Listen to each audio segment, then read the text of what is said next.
Hello friends, TDS में आज हम 4th लेक्चर कर रहे हैं।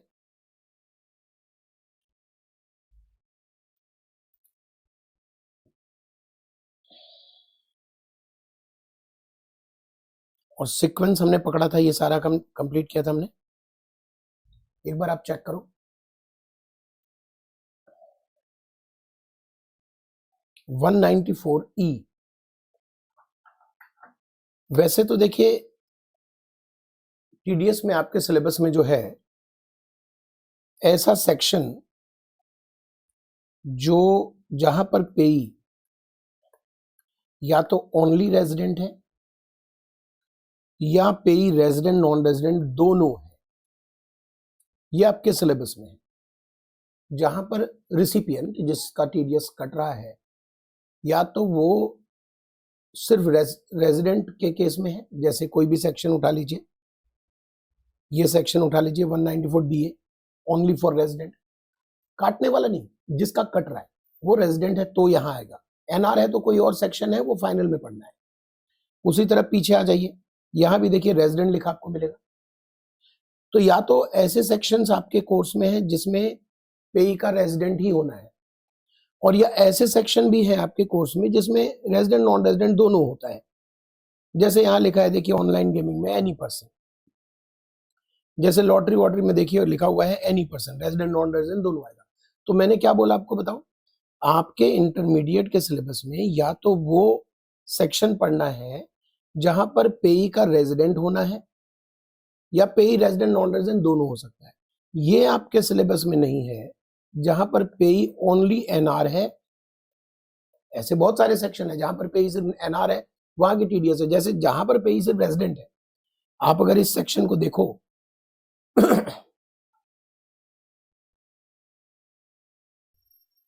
तो यहां पे ही सिर्फ रेजिडेंट है, तो इसी खर्चे को लेकर, इसी पेमेंट, ये जो पेमेंट है जिसपे टीडीएस कट रहा है, उसी का करस्पॉन्डेंस एंट्री जहां सिर्फ एनआर है, उसके लिए भी सेक्शन रहा होगा, लेकिन वो फाइनल में है। तो मेरा कहना है कि वैसे तो ये आपके फाइनल में है ये वाला हिस्सा, लेकिन एक सेक्शन आपके कोर्स में डाल दिया है।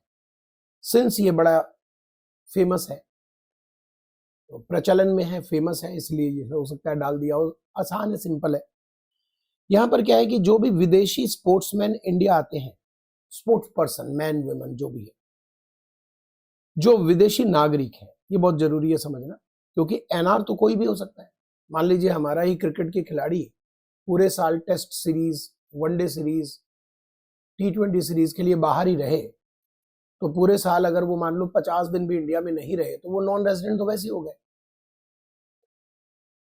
वो बात उनकी नहीं है। नॉन रेजिडेंट स्पोर्ट्स पर्सन जो फॉरेन सिटीजन है, वो जब इंडिया आकर गेम परफॉर्म करता है, यहाँ गेम का मतलब लॉटरी नहीं, हॉर्स रेस नहीं, ऑनलाइन गेमिंग नहीं, गेम मतलब वो जिस गेम में इन्वॉल्व है, या यहाँ पर प्रचार भी करता है। देखते हो जब आईपीएल शुरू होता है तो विदेशी खिलाड़ी आते हैं, तो इंडिया में बहुत सारे ऐड भी करके जाते हैं, या अगर कोई न्यूज़पेपर वगैरह में आर्टिकल कंट्रीब्यूट करता है, कहीं पर वो पेड आर्टिकल जहां पर वो पैसे लेकर लिखता है, ऐसा कंट्रीब्यूट करता है, तो इनकी जो इनकम होगी एनआर स्पोर्ट्स पर्सन की, विदेशी नागरिक होना जरूरी है, वहां पर हम 20% टैक्स रेट अप्लीकेबल करते हैं 115 बीबीए में, जो आपके कोर्स में शायद ना हो, शायद मतलब वो नहीं पूछा जाएगा क्योंकि फाइनल के कोर्स में है।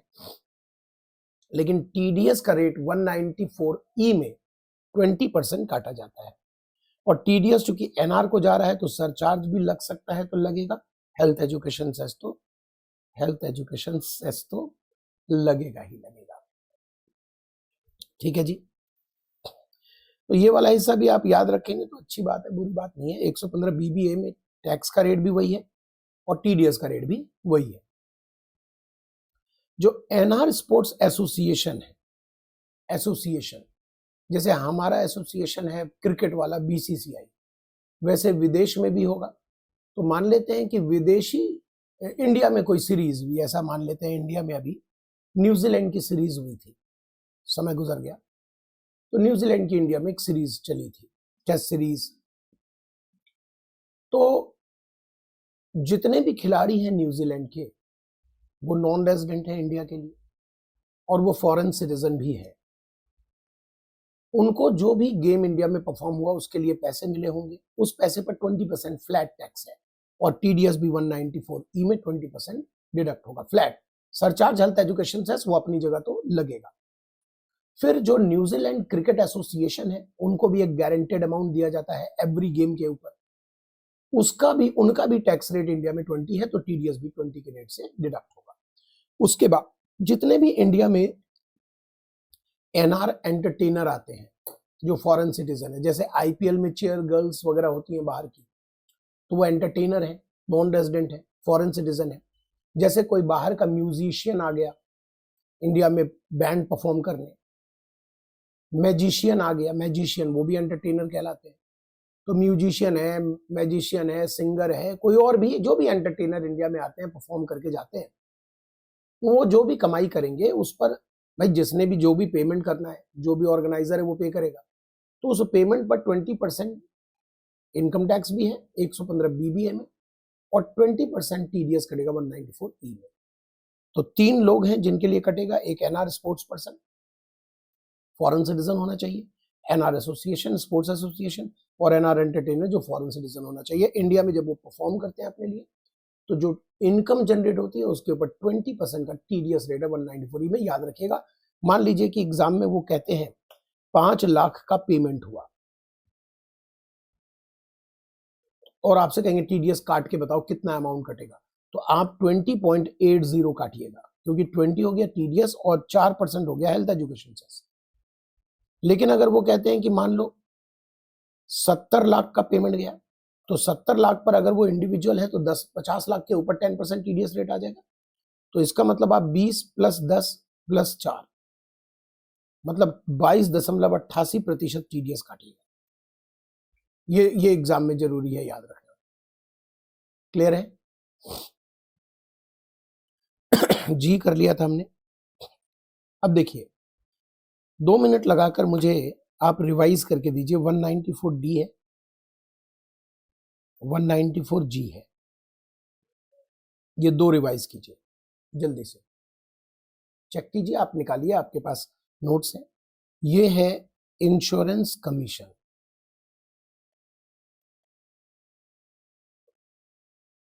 इंश्योरेंस कमीशन लास्ट क्लास में पढ़ा था। थ्रेशोल्ड लिमिट 15,000 है और टीडीएस रेट 5% है। TDS rate 5%। अच्छा, इस 5 को मैंने अमेंड नहीं करवाया ना, वापस आइएगा जरा। यहाँ ना 5, ये 5 जो है ना, ये 5 तो ठीक है, इसमें तो 2 नहीं हुआ है, 5 ही है। लेकिन ये 5 है, यहाँ पर लिख लीजिए टीडीएस रेट अंडर 194D। अगर पेई रेजिडेंट होगा वो तो है ही, पेई अगर नॉन कॉर्पोरेट है मतलब इंडिविजुअल एजेंट होते हैं तो 5% टीडीएस का रेट है। और अगर कॉर्पोरेट एजेंट है, क्योंकि आज की डेट में कंपनी भी कमीशन इंश्योरेंस का काम करती है दूसरे इंश्योरेंस के लिए, तो वहां टीडीएस का रेट 10% है। ये बड़ा ध्यान रखना है एग्जाम में, ये वाला हिस्सा ध्यान रखिएगा। ये चीज यहाँ पर है तो 5%, 5 का 2 नहीं है, यहाँ पर 2 नहीं है, बाकी जगह 5 का 2 हो गया है विद इफेक्ट फ्रॉम 1 अक्टूबर 2024। तो आपको दोनों लिमिट याद रखने पड़ेंगे। तो एक तो ये देख लीजिए, ठीक है, ये नोट कर लीजिए, ये नोट कर लीजिए। और जहां जहां भी जैसे चेंजेस हैं 2% वाले हाईलाइटेड हैं, आपको दिखा देता हूं कहां कहां चेंजेस है, वहां भी आपको लिखना पड़ेगा। जैसे इधर तो सब ठीक है,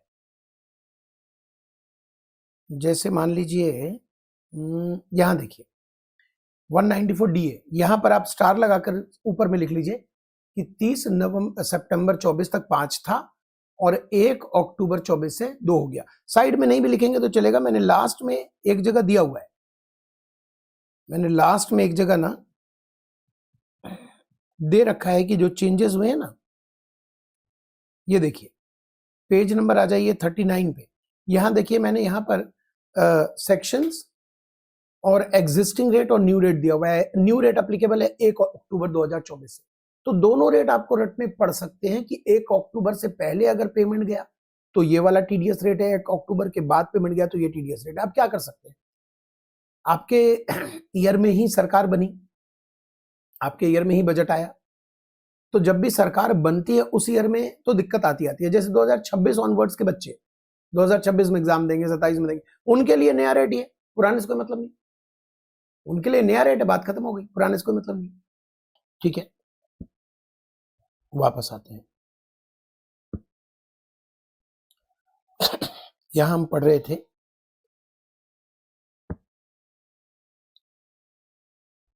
देखिए क्या,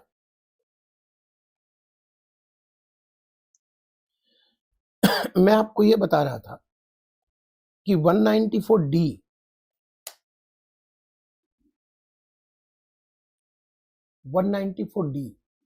इंश्योरेंस कमीशन के ऊपर टीडीएस काटता है।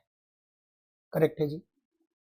15,000 रुपए थ्रेशोल्ड लिमिट है, टीडीएस का रेट है 5%, नया रेट आ गया 2। ये गलती से मैंने यहाँ पर 2% लिख दिया, 10% आप समझिए, 10% गलती से लिख दिया और आगे भी कंटिन्यू 2 लिखा हुआ है, तो आप प्लीज उसको करेक्शन में डालिएगा। 10%, 5 और 10 दो तो है नहीं इसमें, 5 और 10 है 2%। 194G लॉटरी टिकट सेलिंग और टीडीएस कमीशन पर, लॉटरी टिकट सेलिंग कमीशन पे टीडीएस काटता है। थ्रेशोल्ड लिमिट है 15,000, रेट ऑफ टीडीएस है 5%, नया रेट आ गया 2%। अब सोचिए कि इनके अलावा जितने भी कमीशन बचे,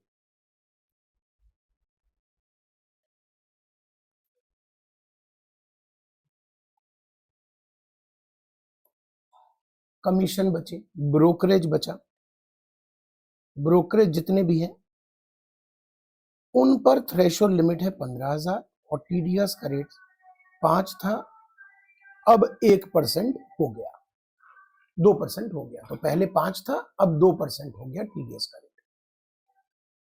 थ्रेशोल्ड लिमिट कितनी, 15,000। ये एक जैसा ही है, आप ठीक से देखिए तो 194D, एक मिनट रुकिएगा,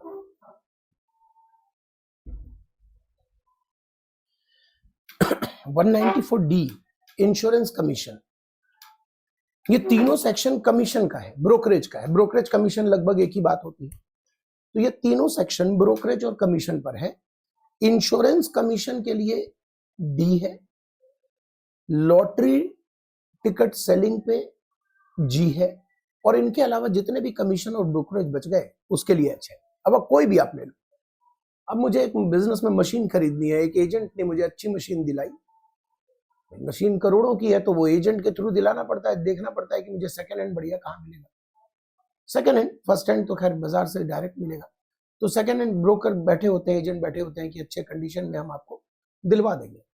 उन्होंने मुझसे कमीशन चार्ज किया, कमीशन बहुत हैवी, 80,000 का कमीशन है, तो क्या 15,000 के थ्रेशोल्ड लिमिट से क्रॉस है, यस, तो टीडीएस डिडक्ट हो जाएगा 194H में। एच जो है वो सभी कमीशंस और सभी ब्रोकरेज के लिए है एक्सेप्ट डी और जी। तो बताइए डी में पेयर क्या फिक्स है या पेयर, क्या यहां पर स्पेसिफिक पेयर है, यस, इंश्योरेंस कंपनी ही तो पे करता है कमीशन। क्या यहां पर पेयर स्पेसिफिक है, यस, लॉटरी ऑर्गेनाइजर ही तो पेयर है। क्या यहां पर कोई भी पेयर हो सकता है, वाइड रेंज है, कोई भी पेयर हो सकता है, एक इंडिविजुअल भी पेयर हो सकता है। बताइए मैं बिजनेस में, मुझे एक गोदाम किराए पर लेना है, मैं ढूंढ रहा हूं एक ऐसा जगह, स्पेस, जहां पर अपना वेयर हाउस खोलूं, उसके लिए मुझे ब्रोकर से मिलना पड़ेगा, जो रियल एस्टेट ब्रोकर होते हैं, जो मुझे किराए पर दिलवाएंगे या परचेस करवाएंगे, वहां से मुझे वो कमीशन चार्ज करेंगे, ब्रोकरेज चार्ज करेंगे, तो बताइए उस पर भी टीडीएस आएगा। तो यहां पर आप देखें तो पेयर कोई भी हो सकता है, और जब भी पेयर कोई भी हो सकता है तो क्या डेफिनेशन बनाते हैं हम, any person, every person other than individual HUF, and big individual HUF is also pair. Big, big कौन, जिसका लास्ट ईयर टर्नओवर बिजनेसमैन है तो 1 करोड़, प्रोफेशन है तो 50 लाख से ऊपर होनी चाहिए। कितना इजी रहा। बस एक ब्रोकरेज पर यहां पर एच अप्लीकेबल नहीं है, और वो ब्रोकरेज है सिक्योरिटीज का ब्रोकरेज, शेयर डिबेंचर बॉन्ड खरीदने बेचने का ब्रोकरेज। तो सिक्योरिटीज के ब्रोकरेज पर टीडीएस कटता ही नहीं। ठीक है। इसके अलावा इंश्योरेंस कमीशन पर 194D, lottery ticket selling commission पर 194G, और इसके अलावा जितने भी कमीशन ब्रोकरेज हैं उस पर 194H अप्लीकेबल होगा। लेकिन गौर कीजिएगा, जैसे आपके यहां पर एक और बड़ा इंटरेस्टिंग वाक्य होने वाला है। आपके पिताजी जॉब करते हैं, पैसे की कमी नहीं, बहुत पैसे हैं आपके पिताजी के पास, वो जॉब करते हैं। अब मान लीजिए कि उन्होंने एक बड़ी बिल्डिंग, बड़ा सा बंगला खरीदा जिसकी कीमत है, मान लेते हैं 15 करोड़। अच्छा, अब 15 करोड़ की डील हुई, यानी 150 1500 लाख। इसके ऊपर अगर हम ब्रोकरेज जोड़ें 1% तो 15 लाख रुपए आता है। उन्होंने 15 लाख का पेमेंट किया ब्रोकर को। अब यहां प्रश्न उठता है कि क्या आपके पिताजी 194H में टीडीएस काटेंगे? डी और जी का तो मतलब नहीं बनता, बचा क्या एच में टीडीएस काटेंगे क्या आपके पिताजी? हड़बड़ाइएगा नहीं। टीडीएस काटने वाले को कहते हैं पेयर, और आपके पिताजी क्या पेयर बनेंगे 194H में? यही क्वेश्चन है। आपके पिताजी पेयर बनेंगे कि नहीं, यही क्वेश्चन है। पेयर बनने के लिए नियम है every person other than individual HUF. तो पिताजी आपके इंडिविजुअल हैं तो any person other than individual HUF नहीं आए। आगे लिखा है and individual HUF also if last year turnover exceed 1 crore और 50 लाख। आपके पिताजी का टर्नओवर है ही नहीं क्योंकि वो जॉब करते हैं, तो पैसे कितने हैं आपके पास उससे फर्क नहीं पड़ता। यहां बिजनेसमैन को कवर किया गया है। करेक्ट है जी, करेक्ट है।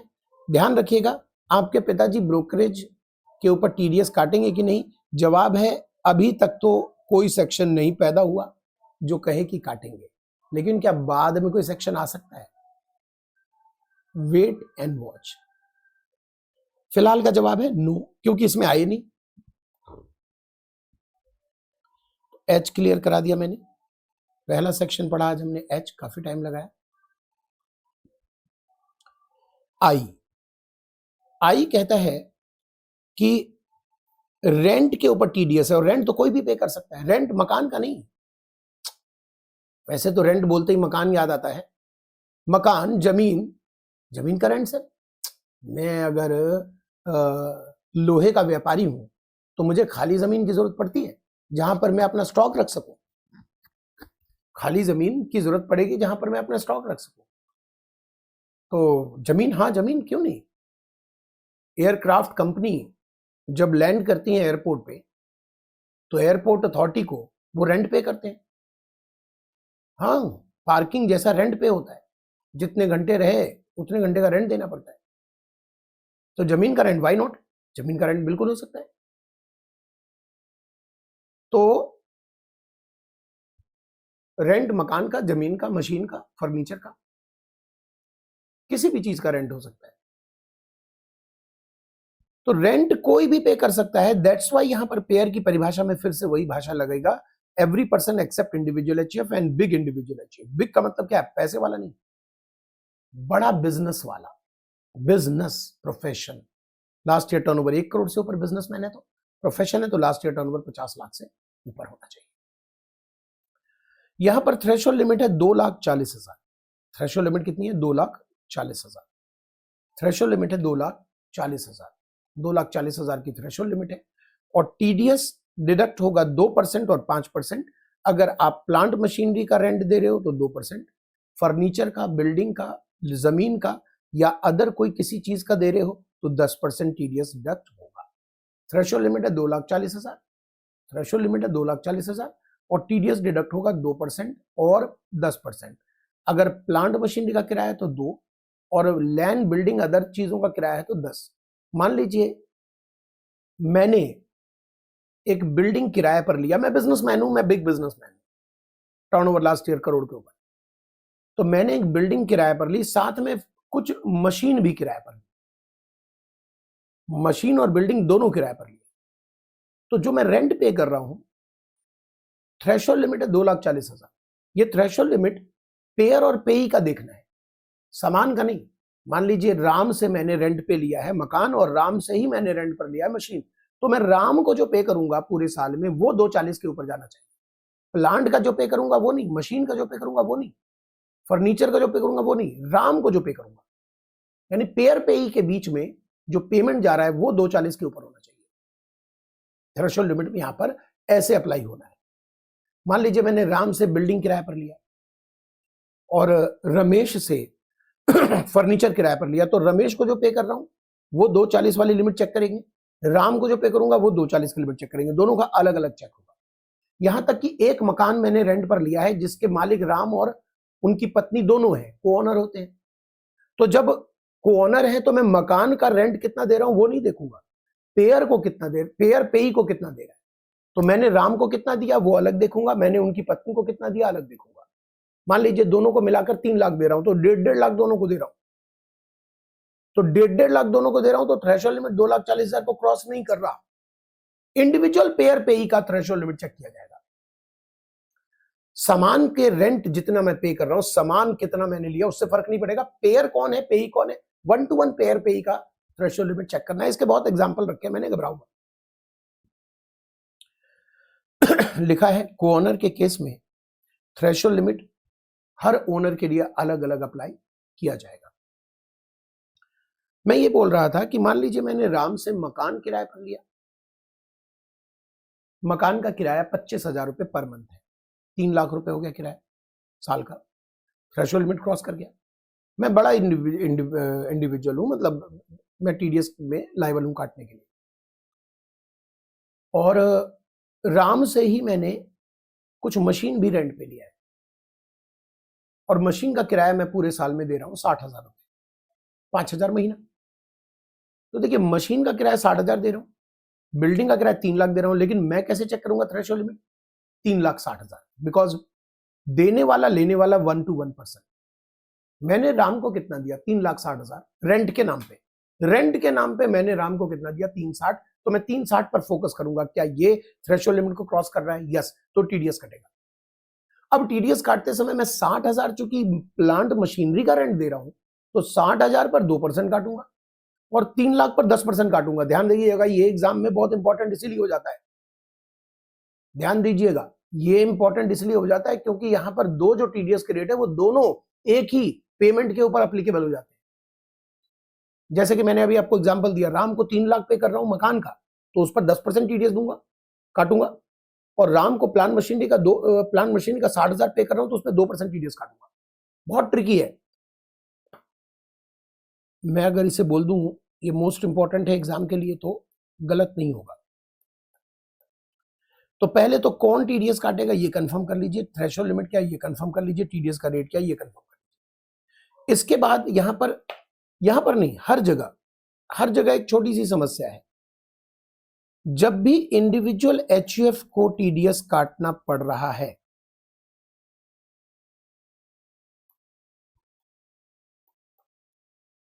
जैसे 194 एच में काटना पड़ रहा है, 194 सी में काटना पड़ रहा है, लास्ट क्लास में सी देखा था कॉन्ट्रैक्ट, और 194 आई में काटना पड़ रहा है, 194 जे में आगे चलोगे तो देखोगे काटना पड़ेगा। तो यहां पर क्या है कि अगर आप बिग इंडिविजुअल एचयूएफ हो यानी बड़े व्यापारी हो और आप इस सेक्शन में टीडीएस काटने के लिए रिक्वायर्ड हो, तो इसका यह मतलब नहीं है कि आप जो पर्सनल पेमेंट करोगे अपना उस पर भी काटने लग जाओ टीडीएस। नहीं समझे? मैं समझा। जैसे मैं एक बिग इंडिविजुअल एचयूएफ हूं, जैसे मान लीजिए मिस्टर राम एक बिजनेसमैन है, 2023-24 में इनका टर्नओवर 5 करोड़ है। तो बताइए 2024-25 में इनको हम डिक्लेयर कर दें, राम को हम डिक्लेयर कर दें बिग इंडिविजुअल एचयूएफ, ठीक है। अब राम ने यहां पर एक कमीशन पे किया,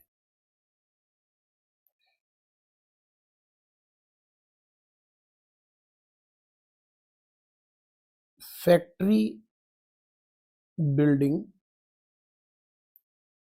रेंटेड, फैक्ट्री बिल्डिंग का रेंट पे एक नया फैक्ट्री बिल्डिंग दिया, जिसके लिए उन्होंने कमीशन पे किया है, मान लेते हैं 90,000।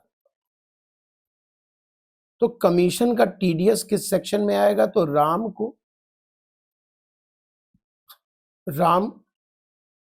2% नए नियम से टीडीएस काटेगा 194H में।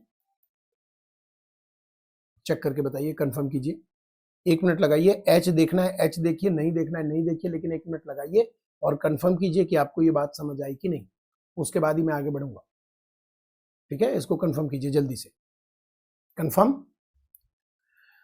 अब मान लेते हैं कि बिग इंडिविजुअल एचयूएफ है, इसको टीडीएस काटने की रिक्वायरमेंट है 194H में। इसी साल अगर इसने यहां पर मान लीजिए इसने अपने लिए जो पर्सनल बिल्डिंग है, अरे फैमिली के लिए वो बिल्डिंग खरीदी और इसका कमीशन पे किया, मान लेते हैं 1,20,000, 1,20,000 का कमीशन पे किया। और आपने इनसे कहा कि सुनो, you are big individual HUF, commission की थ्रेशोल्ड लिमिट 15,000 से ऊपर है, 194H में commission any type of commission covered है, सिर्फ शेयर बाजार वाला कमीशन कवर्ड नहीं है और इंश्योरेंस वाला नहीं कवर्ड है और लॉटरी टिकट सेलिंग वाला नहीं है, बाकी सारे कमीशन कवर्ड है। तो ये भी कमीशन कवर्ड होगा और तुम 15,000 से ऊपर पेमेंट कर रहे हो and you are big individual HUF, TDS is required to be deducted under section 194H। Answer है नो, क्योंकि पर्सनल पेमेंट है ये उसका। जब आप इसे बिग इंडिविजुअल एचयूएफ बनाते हो तो जस्ट फॉर बिजनेस पेमेंट बनाते हो, नॉट फॉर ऑल पेमेंट। ऐसे तो राह चलते वो टीडीएस काटने लग जाएगा। जब बिजनेसमैन देखिए, पेयर अगर कंपनी है, पेयर अगर फर्म है, पेयर अगर एलएलपी है, पेयर अगर एओपी है, तो वहां कोई प्रॉब्लम नहीं है, क्योंकि वो पेमेंट ही बिजनेस वाला करेगा। लेकिन जब भी पेयर इंडिविजुअल एचयूएफ फंसेगा बिग इंडिविजुअल एचयूएफ की कैटेगरी में, तब यह समस्या आएगी कि क्या उसको अब सभी पेमेंट पे टीडीएस की थ्रेशोल्ड लिमिट चेक करके काटते चला जाना है या सिर्फ बिजनेस पेमेंट पे वो फोकस करेगा। Answer is only business payment. तो ये बात यहां पर ये लिखा हुआ है कि अगर इंडिविजुअल एचयूएफ बिग हो गया और वो पर्सनल प्रॉपर्टी रेंट पर ले रहा है तो उस पर टीडीएस मत काट दीजिएगा। इसे आप इग्नोर भी कर सकते हैं एग्जाम के लिए, आपके स्टडी मैट में डिस्कशन है तो मैंने भी कर दिया है। ये कहता है कि मान लीजिए कि शुरुआत में हम रेंट पर लेते हैं ना जब प्रॉपर्टी, तो कई बार क्या करते हैं, हम लीज प्रीमियम पे करते हैं, वन टाइम हैवी अमाउंट शुरू में पे करते हैं, उसको हम कई लोग पगड़ी बोलते हैं, कई लोग लीज प्रीमियम बोलते हैं, आप उसे एडवांस रेंट बोल सकते हो। हमारा ये डिस्कशन सिक्योरिटीज शुरुआत में देते हैं ना, मकान के लिए सिक्योरिटी देते हैं 3 महीने का एडवांस, 2 महीने की सिक्योरिटी, ऐसे बोलते हैं ना। तो सिक्योरिटी है या लीज प्रीमियम है, सभी के ऊपर एप्लीकेबल है। क्या उस पर टीडीएस कटेगा? जवाब है, जो भी आप पेमेंट कर रहे हो लैंडलॉर्ड को, अगर वो आने वाले रेंट में एडजस्टेबल है तब तो वो रेंट है, उस पर टीडीएस कटेगा। लेकिन अग्रीमेंट में है कि भाई साहब ये जो पेमेंट किया वो भूल जाइए, वो कोई एडजस्टेबल नहीं होगा, तो फिर ये अगर वो रेंट के साथ एडजस्टेबल नहीं है तो 194I पे एप्लीकेबल नहीं है, क्योंकि वो एडजस्टेबल ही नहीं है तो रेंट तो है ही नहीं। 194I तो रेंट के लिए है, तो टीडीएस नहीं कटेगा। यहां चेक कीजिए, यहां पर हमने कोई हाउस प्रॉपर्टी की इनकम नहीं निकाली।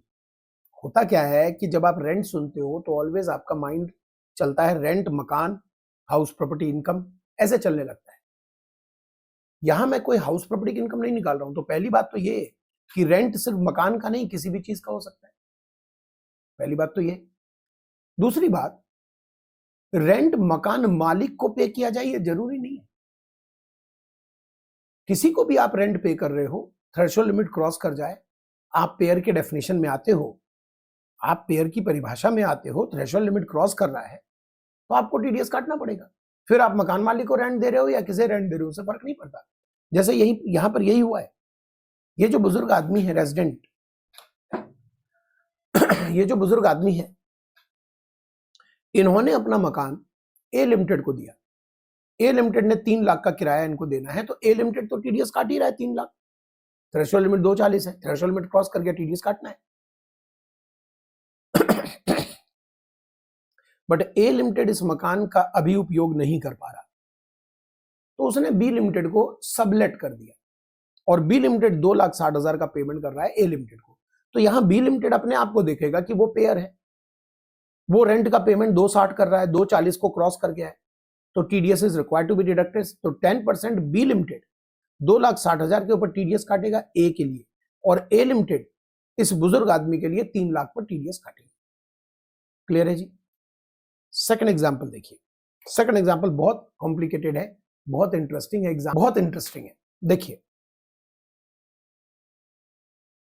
है क्या, ये तो अभी हमने डिसाइड कर लिया था कि अगर बिग इंडिविजुअल एचयूएफ है तो वो पर्सनल पेमेंट पे तो नहीं काटेगा टीडीएस। अब यहां पर मिस्टर राम डॉक्टर हैं और लास्ट ईयर उनका टैक्स ऑडिट रिक्वायर्ड है। अब राम का टैक्स ऑडिट रिक्वायर्ड है, इसका मतलब 50 लाख से ऊपर टर्नओवर रहा होगा। प्रोफेशन के केस में 50 लाख से ऊपर टर्नओवर, ठीक है। अच्छा, इन्होंने एक बिल्डिंग किराए पर ली, ग्राउंड फ्लोर में क्लिनिक बनाया है और फर्स्ट फ्लोर में ये खुद रह रहे हैं फैमिली के साथ। तो यहां पर जो रेंट है वो 30,000 है, तो 15,000 रेंट इसका है और 15,000 इसका है। बिजनेस का रेंट तो 1,80,000 है, तो बिजनेस का रेंट 180 है तो टीडीएस एप्लीकेबल नहीं होगा। और पर्सनल रेंट पे 194 आई लगता नहीं, आई तो नहीं लगता, आगे 1 भी आई भी लगे तो लगे, आई तो नहीं लगता। तो आई के लिए अगर हम देखें तो देखिए ओवरऑल देखिए तो राम ने 3,60,000 का पेमेंट किया है। चेक कर रहे हैं आप, राम ने ओवरऑल देखा जाए तो 360 का पेमेंट किया, लेकिन बिजनेस पेमेंट इसमें कितना है? सर आप तो कह रहे थे 1-to-1 एम्प्लॉय, 1-to-1 पेयर और पेई देखना होता है, ठीक, लेकिन बिजनेस पेमेंट के लिए, पर्सनल पेमेंट के लिए नहीं।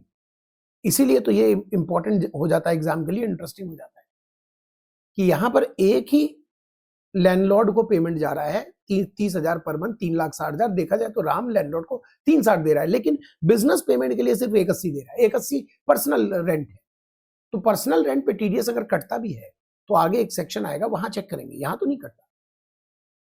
और उसकी थ्रेशोल्ड लिमिट 50,000 पर मंथ से एक्सीड करे रेंट, तो यहां तो 15,000 रुपए है पर्सनल रेंट। ये बड़ा इंपॉर्टेंट हो जाएगा। ये मैंने अभी करवाया था आपको कि मान लीजिए ये मालिक है ए लिमिटेड ने इनसे मकान और मशीन दोनों किराए पर लिया है, तो 1-to-1 पेयर पे ही हो गया। बिल्डिंग 2,40,000 का रेंट है और सोलर पैनल का 12,000 का रेंट है, तो 2,40,000 और 12 अगर जोड़ा जाए, 2,40,000 और 12 जोड़ा जाए तो क्या होगा? 2,40,000 और 12,000 जोड़ोगे तो 2,52,000 हो जाए। क्या थ्रेशोल्ड लिमिट क्रॉस कर गया? यस। तो टीडीएस कटेगा? यस। कटेगा तो कितना कटेगा भाई? 240 पे 10% और 12,000 पे 2%, क्योंकि प्लांट मशीनरी पर 2% टीडीएस है, तो टीडीएस अलग अलग काटना, लेकिन कटेगा थ्रेशोल्ड लिमिट ओवरऑल देखना पड़ेगा, क्योंकि 1-to-1 रिलेशन है, पेयर और पेई का 1-to-1 रिलेशन है। यहां पर देखिए ओनर 2 है, तो ए लिमिटेड अगर 3 लाख का पेमेंट दे रहा है तो इनको 1.5 दे रहा है, इनको 1.5 दे रहा है, दोनों का अपना अपना लिमिट आएगा, 240 क्रॉस नहीं कर रहा तो टीडीएस नहीं कटेगा। है ना इंटरेस्टिंग? यहीं पर हाथों हाथ अगर मैं एक और चीज पढ़ा दूं तो 194I में जितने भी इंडिविजुअल और 94I में जितने भी इंडिविजुअल और एचयूएफ टीडीएस काटने से बच गए उनको ढूंढो। इंडिविजुअल एचयूएफ जो 194I में टीडीएस काटने से बच गए। एक ऐसा इंडिविजुअल जो नॉन बिजनेसमैन है वो तो बच ही गया। एक ऐसा इंडिविजुअल एचयूएफ जो स्मॉल बिजनेसमैन है वो भी बच गया। और एक ऐसा इंडिविजुअल एचयूएफ जो बिग तो है लेकिन पर्सनल रेंट है। अरे जो बिजनेसमैन ही नहीं है 194 में नहीं आया, जो बिजनेसमैन स्मॉल है वो भी नहीं आया, इंडिविजुअल एचयूएफ की बात कर रहा हूं। और जो बिग इंडिविजुअल एचयूएफ आया लेकिन पर्सनल रेंट दे रहा है वो भी नहीं आया। तो जो भी 194 में इंडिविजुअल एचयूएफ बच गए, सरकार कहती है अगर तुम्हारा रेंट 50,000 पर मंथ से ज्यादा है तो ठीक है, तुम आई में बच गए, हम एक नया सेक्शन ला रहे हैं 194 IB, वहां टीडीएस काटो। और सिंस यहां पर हम एक आम आदमी को भी पकड़ सकते हैं तो इसलिए लॉ मेकर कहते हैं कि यहां पर IAIBM वो एक अपवाद लगेगा, इनको 10 की जरूरत नहीं पड़ेगी। ये टीडीएस काटेंगे जिस महीने उसके मंथ एंड के अगले 30 दिन तक जमा करा दे, और ये टीडीएस IB में काटेंगे पूरे साल के अंतिम महीने में, साल के अंतिम महीने में पूरे साल का टीडीएस काटेंगे। या मान लीजिए बीच में किराएदार खाली कर रहा है तो वो लास्ट टेनेंसी मंथ में काटेंगे। टीडीएस कटेगा रेंट पे और rent credited whichever is earlier के टाइम पर, यानी रेंट एडवांस में दे रहे हो तो एडवांस पे कटेगा, साल के अंतिम महीने में कटेगा। लेकिन अंतिम महीने में भी कब काटना है, रेंट देते समय या जब रेंट ड्यू हो जाए तब, तो देना और ड्यू व्हिचएवर इज अर्लियर। कटेगा तो साल के अंत में, या टेनेंसी बीच में अगर खत्म हो रहा है तो वहां अंत में। जैसे मान लीजिए 24-25 में 60,000 पर मंथ का किराया मैं पे कर रहा हूं, मैं 194I में नहीं आया। जो 194I में इंडिविजुअल नहीं आएगा वो अपने आप को 194 IB में जरूर चेक कर ले। IB कहता है कि अगर रेंट 50,000 से ऊपर है तो टीडीएस कटेगा। रेंट अगर 50,000 से ऊपर है तो टीडीएस, रेंट अगर 50,000 से ऊपर है तो टीडीएस की रिक्वायरमेंट आएगी। मान लीजिए रेंट 60,000 रुपए है तो टीडीएस कब काटना है, साल के अंतिम महीने। और मान लीजिए मैंने नवंबर में ही खाली कर दिया मकान, तो फिर नवंबर में काटना है।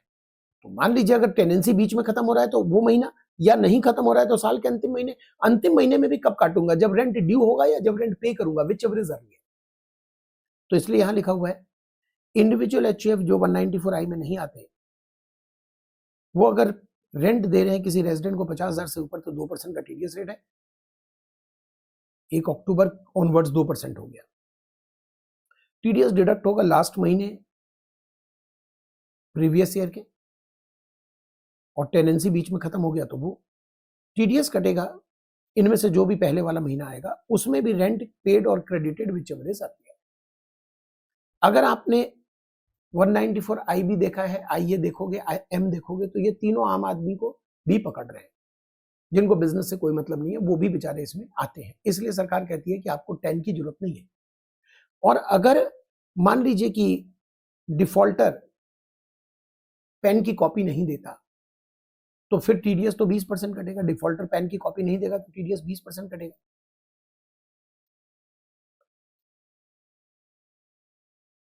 अब यहां पर देखिए, मान लीजिए 60,000 रुपए पर मंथ है, ठीक है।